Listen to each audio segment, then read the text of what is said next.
Pemirsa, CEO PT Amanah Bersama Umat atau Abu Tours and Travel, Muhammad Mumahzah Mamba, sengaja menutup beberapa kantor cabang yang tersebar di beberapa daerah. Penutupan kantor cabang ini untuk menghindari kerusuhan dari ribuan jamaah yang batal diberangkatkan umroh.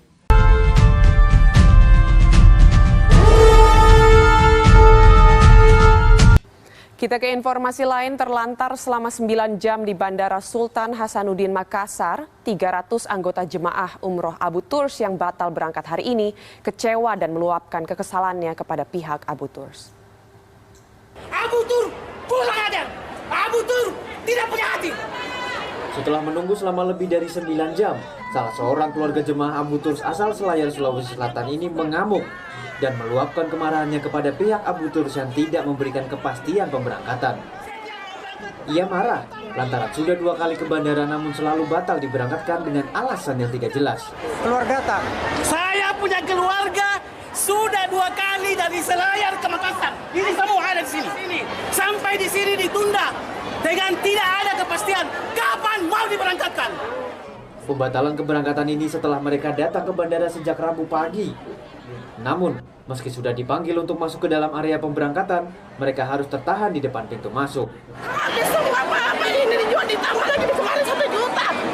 Sudah 32 juta tambah 1 juta 33 semua. 300 anggota jemaah umroh Abu Tours ini berasal dari berbagai daerah di Sulawesi Selatan dan provinsi lainnya. Beberapa di antara mereka bahkan sudah berusia lanjut dan hanya pasrah saat mereka dinyatakan tidak berangkat hari ini. Kekesalan mereka semakin memuncak lantaran agen dan mitra Abu Tours yang mengantar mereka ke bandara tidak berani menemui para jemaah. Pembatalan 300 jemaah ini diakui oleh pihak agen dan mitra karena adanya keterlambatan visa dari Jakarta. Seharusnya visa itu tiba sebelum keberangkatan pesawat Saudi Airlines.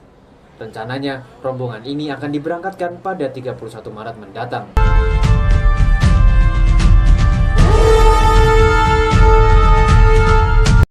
Ya, saudara, kami lanjutkan dengan informasi berikut. Tim penyelidik Polda Sulawesi Selatan menggeledah rumah bos Abu Tours yang ada di Cinere, Depok, Jawa Barat.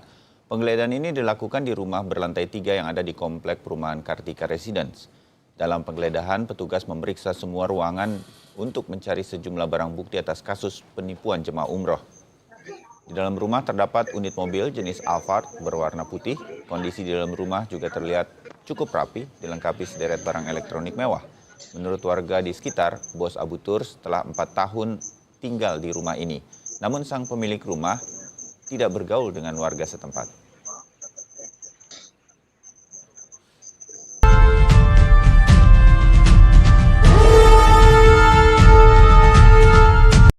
Beralih ke sorotan lain, saudara, CEO sekaligus pemilik PT Amanah Bersama Umat atau Abu Tours divonis 20 tahun penjara dalam kasus penggelapan dan pencucian uang 96.000 calon jemaah umroh.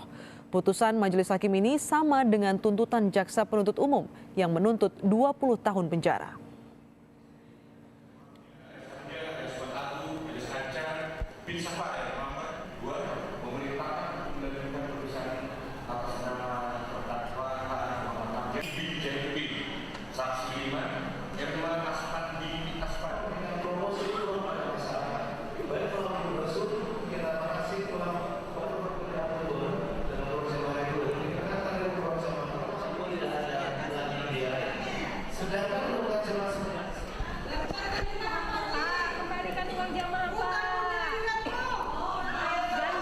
Korban penipuan Abu Tours langsung bersorak saat hakim menjatuhkan vonis 20 tahun penjara kepada bos Abu Tours. Majelis Hakim Pengadilan Negeri Makassar menjatuhkan vonis 20 tahun penjara dan denda 500 juta rupiah, subsidiar 1 tahun 4 bulan kepada bos Abu Tours. Hakim menilai bos Abu Tours terbukti secara sah melakukan penggelapan dan pencucian uang calon jemaah Abu Tours senilai 1,2 triliun rupiah. Atas putusan majelis hakim, tim penasihat hukum bos Abu Tours maupun jaksa penuntut umum sama-sama mengajukan banding. Tadi sampaikan kepada terdakwa untuk melakukan banding, ya kita lihat aja nanti. Oh begitu? Ya, karena saya yakin betul ini kasus perdata kok. Tetapi kan ini di framing kayak first travel. Beda banget sama first travel, serius. Jadi kalau yang dilaporin first travel itu perorangan. Dan ingat, first travel tidak pernah pilot. Dia lakukan damai ya. first travel nggak pernah pilot. Kalau ini kondisinya kan pilot, utang piutang, mau apa lagi? Masa orang sekarang dia mau mengelola, salah mengelola, dia dihukum, di penjara 20 tahun, hartanya habis, disita, apalagi? Secara umum ya, kami selaku penuntut umum mengucapkan terima kasih ya kepada majelis hakim. Ya pada intinya pertimbangan majelis hakim tidak jauh berbeda dengan yang kami lakukan pada saat itu. Memang dalam beberapa hal ada sedikit perbedaan, khususnya terkait masalah pidana denda. Kami menuntut waktu itu 100 juta. Kami menilai waktu itu adalah hanya 1% dari jumlah maksimal dalam pasal 3 ya.